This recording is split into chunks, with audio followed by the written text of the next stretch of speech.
In today's video, I'll show you how to install a first-person mod in Max Payne 3.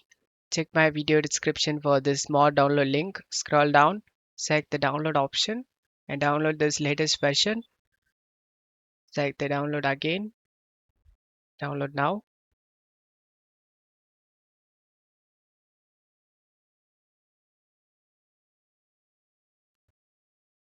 It will start downloading. Select the folder icon, right click on the downloaded file and select WinRAR and select open with WinRAR. Right click on the game and select open file location.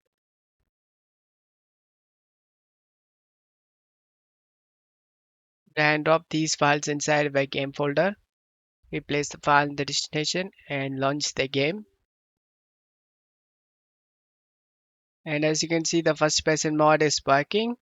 I hope this video helped you. If the video helped you, don't forget to leave a like and subscribe. Thank you.